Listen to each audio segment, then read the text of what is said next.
नमस्कार, मैं आशिमा आपका स्वागत करती हूँ हमारे पॉडकास्ट बात करोगे तो बात बनेगी में। इस एपिसोड में हमने international day to end violence against sex workers पर फोकस किया है और इसमें कुछ कहानियाँ ऐसी दिल दहला देने वाली हैं जिसमें यौन उत्पीड़न, शारीरिक हिंसा व मानसिक हिंसा हुई है। अगर आपको लगता है कि आप इस प्रकार के विषयों को हैंडल नहीं कर सकते तो आप इस एपिसोड को स्किप कर सकते हैं। इस पॉडकास्ट का कंटेंट बच्चों और टीनेजर्स के लिए सूटेबल नहीं है। हम सब मिलकर एक सोशली अवेयर और एम्पैथेटिक सोसाइटी की दिशा में सहायक हो, यही हमारी आशा है।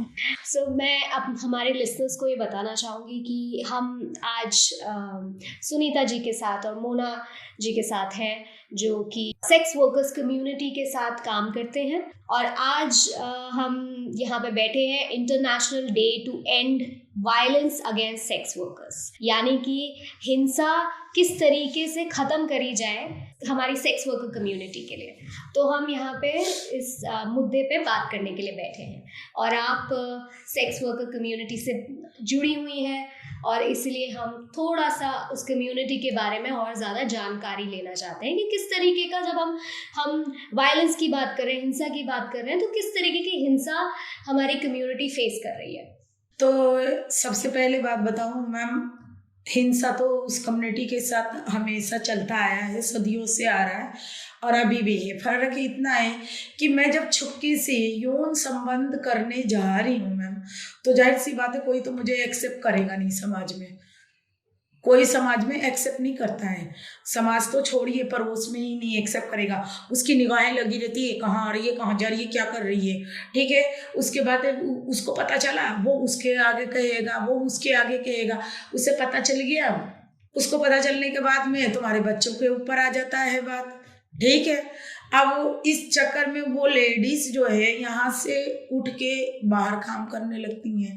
अच्छा, बाहर काम करने लगी चोरी चुपके से। देखो पहले तो यहाँ पर था कि आस पड़ोस से ही काम निकाल लिया जाता था कि चलो अब कोई किराएदार आ गया है, चाहे कोई कैसा आ गया तो उसके साथ काम कर रहे हैं, रिलेशन बना लिया तो किसी को पता नहीं चला, 1000-500 रुपया दे दिए तो ऐसे काम निकल जाता था।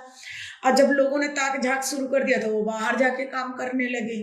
अब जब बाहर जाके काम करने लगे तो मैम वहाँ पर ये हो गया कि यहाँ पर मैं काम कर रही हूँ और यहाँ पर काम करते के साथ में मुझे पता ही नहीं है मैम कि मेरे कम्युनिटी का ही लोग, मेरी जुग्गी का ही लोग वहाँ पर आ जाएगा। और उसने मेरे को देख लिया काम करते हुए, तो वो देखने के बाद वो मुझसे क्या कहेगा, वो ये कह रहा है, ये नहीं दुख से नहीं हुआ, उसने ये देखा कि ये यहाँ पर मिली है तो चल तेरे साथ सेक्स करूँगा मैं, अगर तू नहीं करेगी मेरे साथ तो ये देख ले, मैं जाके बता दूंगा, ठीक है। अब मैंने क्या किया, वहाँ पर सब्र कर लिया। सब्र करने के बाद ये मैंने कहा कि चल तू कर ले, कोई बात नहीं, सब तो कर ही रहे हैं ना, तो फिर एक ही ये भी कर लेगा तो क्या, कोई बात नहीं, चल तू भी कर ले एक काम और सही। उसने कर लिया मेरे साथ। करने के बाद जब उसको होता है फ़ोन पे आ जा और क्या कहते हैं मेरे साथ रिलेशन बना, अच्छा उसके साथ रिलेशन बना लिया। अच्छा उसने 2 से 1 से और कह दिया, अबे यार तुझे पता है ये क्या करती है, वो यही काम करती है जो वो लड़कियां करती है ना, वो यही काम करती है। क्या अच्छा, क्या हाँ तुझे कैसा पता? अरे तुझे नहीं पता, मैंने देख, या अभी मैं इसको कॉल करता हूँ, देख मैं तेरे को दिखा रहा हूँ। कहने का मतलब है कि जब आपके बारे में लोगों को मालूम चलता है, हाँ, तो बजाय गोपनीयता बनाए रखने के आपके काम की, वो बदनामी फैलती है, हाँ। और उस वजह से जो बाकी के समाज के लोग हैं या आस पड़ोस के लोग हैं वो आपको ये दृष्टि से देखने लगते हैं, हाँ। तो आपको क्या लगता है कि क्या आपका जो अधिकार है वो कहीं ना कहीं सुरक्षित होना चाहिए? जिस तरीके से बाकी लोग काम कर रहे हैं, एक कॉलर भी काम करती हैं, एक बिजनेसमैन भी काम करते हैं, तो आपका भी काम माना जाता है, तो आपको भी अपना काम अधिकार गोपनीयता के साथ करने का अधिकार है ना।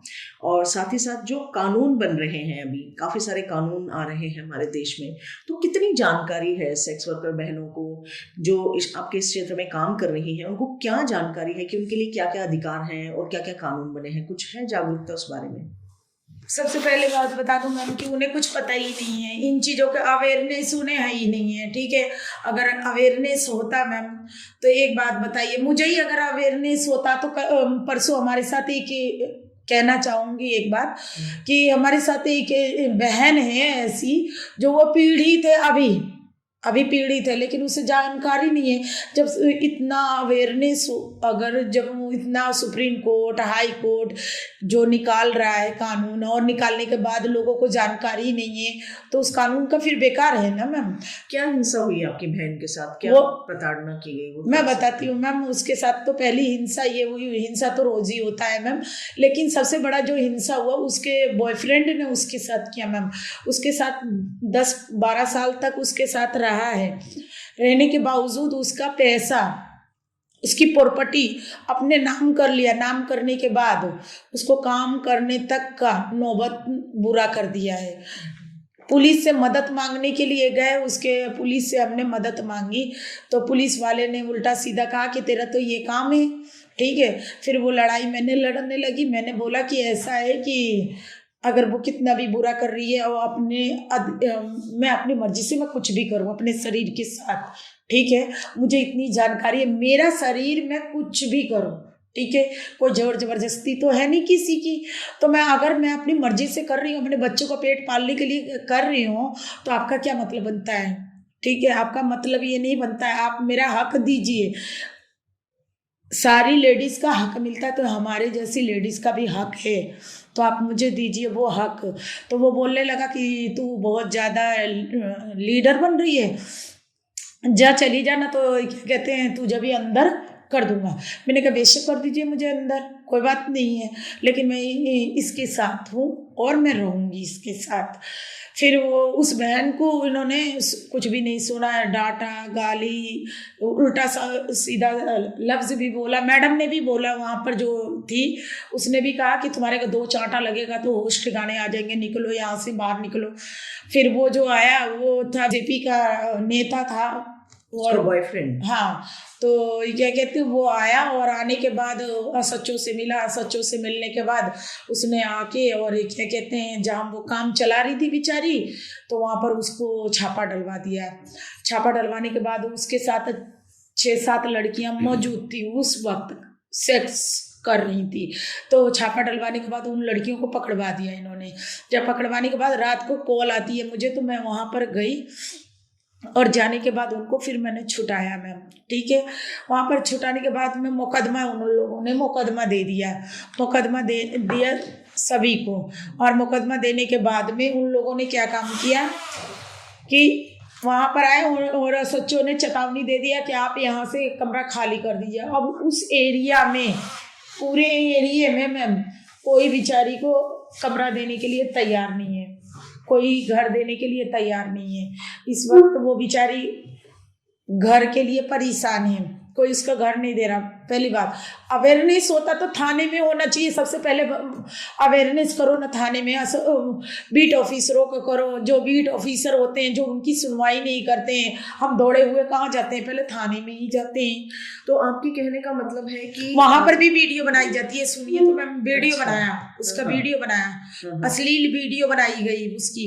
अश्लील वीडियो बनाने के बाद वो पुलिस वालों ने भी देखा, देखने के बाद उन्होंने भी वीडियो बनाई कि हमने इतनी लड़कियों के साथ किनको पकड़ा है।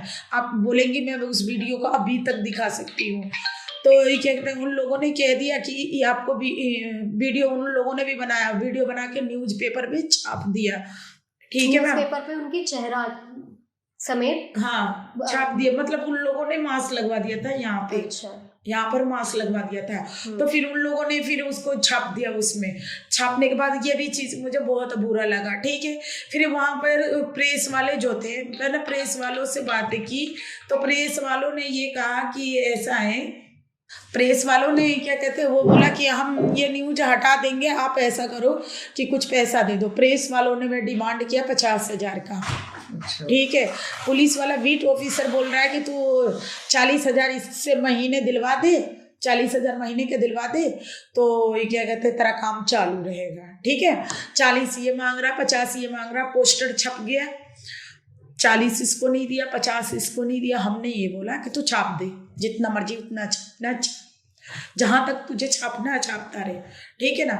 क्या होगा, समाज हमें बाहर निकालेगी? कोई नहीं, अभी भी बाहर ही है वो, अंदर से मैं बाहर ही है। फर्क इतना है, हमें डर होता है एक बच्चे का, बच्चे को लेकर डर होता है थोड़ा सा, हमें बच्चे का ये डर होता है कि हमने जो अच्छे, माँ अगर कुछ भी करती, मैं रंडी बनी हूँ तो किसके लिए बनी हूँ मैम? अपने बच्चे के लिए। अगर मेरा बच्चा ही सुरक्षित नहीं है तो मेरा रंडी बनने का भी कोई फायदा नहीं है मैम। तो सबसे पहली बात है, जब उस बिचारी के साथ ये हो रहा है और जो मेरे आंखों देखी मेरे सामने अभी तक चल रहा है मैम, अभी तक ये मत सोचिए कि हट गया है ये बात। तो सुनीता जी, आप ये कहना चाह रहे हैं कि जागरूकता की ज़रूरत पुलिस को है, जागरूकता की ज़रूरत हमारे आसपास रह रहे लोगों को है। हाँ। और अधिकार सिर्फ आपके ही नहीं, आपके बच्चों के भी सुरक्षित होने चाहिए। उनको भी सम्मान से शिक्षा लेने का अधिकार है, उनको सम्मान से रोजगार लेने का अधिकार है।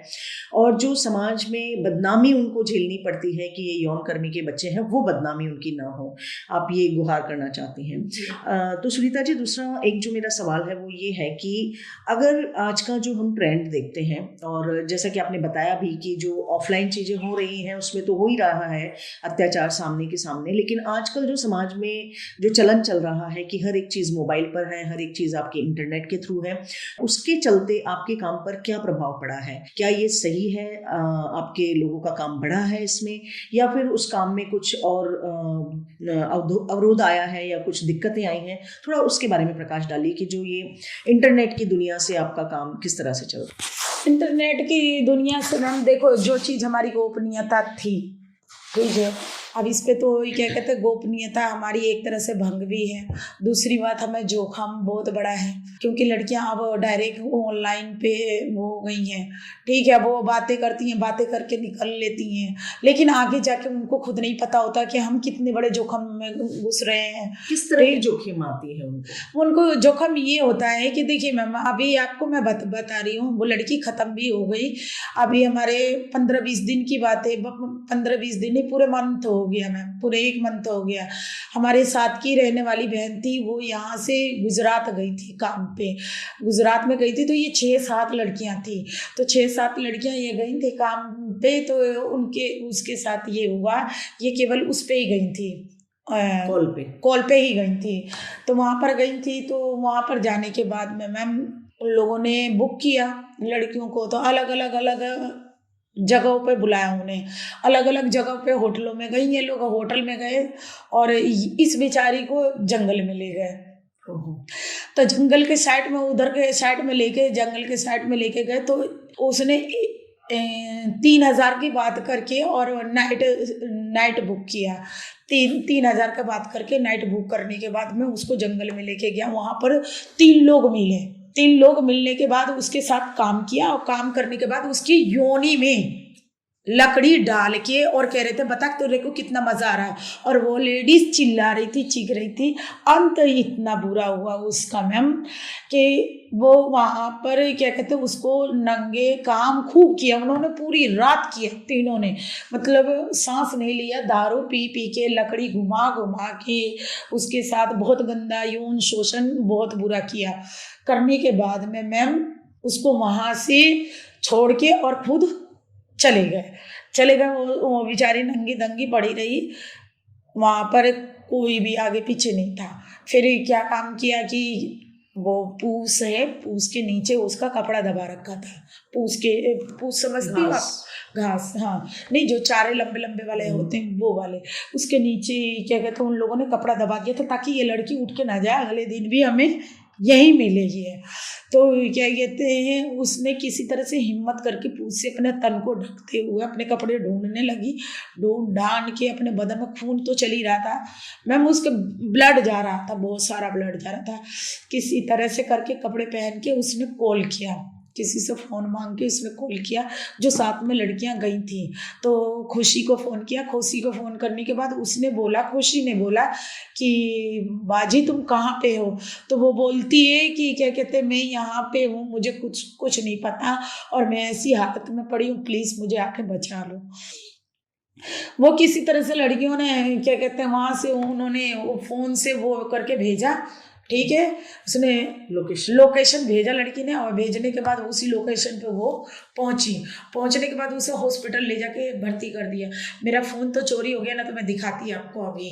तो क्या कहते हैं, उसको ले गए वहाँ पर, ले जाने के बाद में क्या कहते हैं, डॉक्टर ने जवाब दे दिया मैम, जवाब दे दिया, ये बोला 24 घंटा रही हॉस्पिटल में और वो ख़त्म हो गई।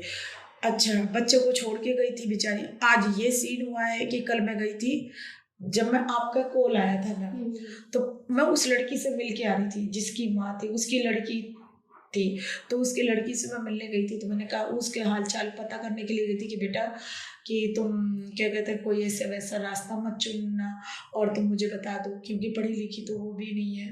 मैंने कहा तुझे जो भी खर्चा होगा मैं। आपने वो जो कहानी सुनाई वो बड़ी दिल दहला देने वाली कहानी थी, और मैं ये जानना चाहती हूँ कि किसी तरीके का मीडिया में न्यूज़ नहीं आई इस कहानी को लेकर?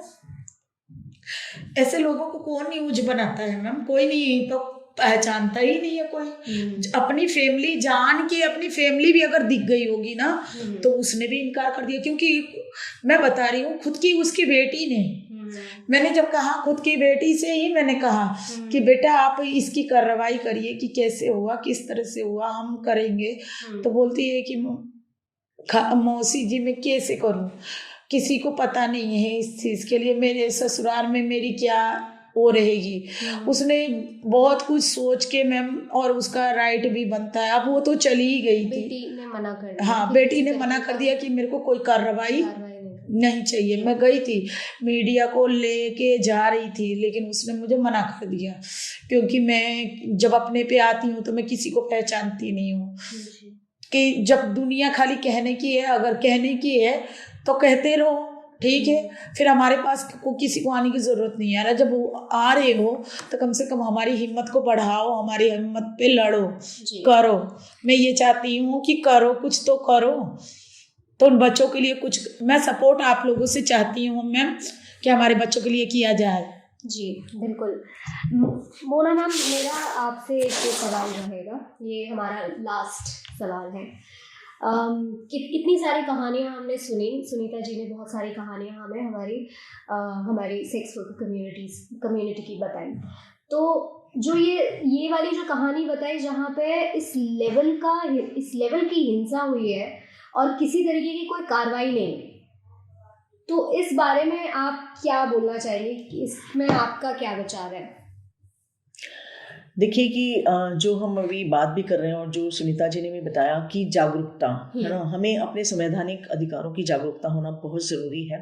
मैं एक इंसान हूँ, इंसान होने के नाते मुझे इस समाज में सम्मान से रहने का अधिकार है, सम्मान से आवाज़ मुझे मिले, मुझे एक सम्मान की ज़िंदगी जीने को मिले, जहाँ पर मैं अपना काम करके अपना बच्चों को शिक्षा दे सकूँ, अपना रहन सहन पालन पोषण कर सकूँ। लेकिन वो तो बहुत दूर की बात है। यहाँ तो जो अमानवीय व्यवहार हो रहा है उसके खिलाफ कोई आवाज़ उठाने वाला नहीं है, हमारे पीछे कोई हमारा सहारा नहीं बन रहा है। तो पहला तो वहाँ पर पहुँचने की ज़रूरत है कि जो बहनें जिनके साथ ऐसे अत्याचार हो रहे हैं वो कहाँ जाएं, किसको बोलें। क्या कोई ऐसा हेल्पलाइन, क्या कोई ऐसा जो हमारे यहाँ पर विभाग बने हुए हैं, महिला अधिकारिता विभाग है या मानवीय अधिकारिता विभाग है, उन जगहों पर क्या कोई ऐसी सेल है जहाँ इस तरह के जो भी अत्याचार हो रहे हैं या अधिकारों का हनन हो रहा है वहाँ उनकी सुनवाई हो सके। दूसरी बात कि कानूनी दाव पेच में पढ़ने की हमारी हिम्मत नहीं होती, क्योंकि बहनें उतनी पढ़ी लिखी नहीं होती। बहुत बारी कोई भी आसानी से उनके मासूमियत का फ़ायदा उठा के उनको बेवकूफ़ बना जाता है, कोई पैसे ले जाता है, कोई फ़ोन छीन ले जाता है, कोई उनके बच्चों को छीन ले जाता है। बहुत सारे ऐसे किस्से आए दिन होते रहते हैं।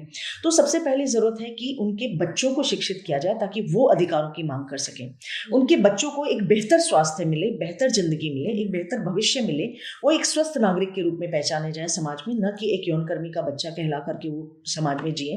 तो पहले तो इन भ्रांतियों को और इन दुविधाओं को दूर करने की जरूरत है। और मुझे जो लगता है, जहाँ तक कि जो भी बहनें, आज अगर हम बात करें कि जिस तरह से सुनीता जी ने बताया कि उनके एरिया में करीबन 350 से 400 महिलाएं ऐसी हैं जो इस तरह से काम करके अपना गुजारा कर रही हैं, तो कम से कम हमारे जो समाज में दानदाता हैं या हमारे समाज में जो भी हितधारक लोग हैं वो आगे आएँ, उनकी सहायता करें, उनको एक अच्छा आवाज़ देने के लिए, उनके बच्चों की अच्छी शिक्षा देने के लिए और उनको एक स्वस्थ और बेहतर पोषाहार देने के लिए, जिससे कि वो एक स्वस्थ नागरिक बन के समाज में जी सकें। तो मुझे लगता है जानकारी और जो मान्यताएं हैं उनको समेट करके इस ग्रुप को देने की आवश्यकता है। और जहाँ तक है वैधानिक अधिकार, उनके मानवीय अधिकार, उनके बारे में भी ज़्यादा से ज़्यादा जानकारी देने की आवश्यकता है। तो जानकारी ही हमारा हथियार है, शिक्षा ही हमारा अधिकार है। वो एक अगर बहनों को सुरक्षा से मिलता है तो उससे बड़ा सहयोग और कुछ नहीं हो सकता है। जी, thank you ma'am, thank you Sunita ji.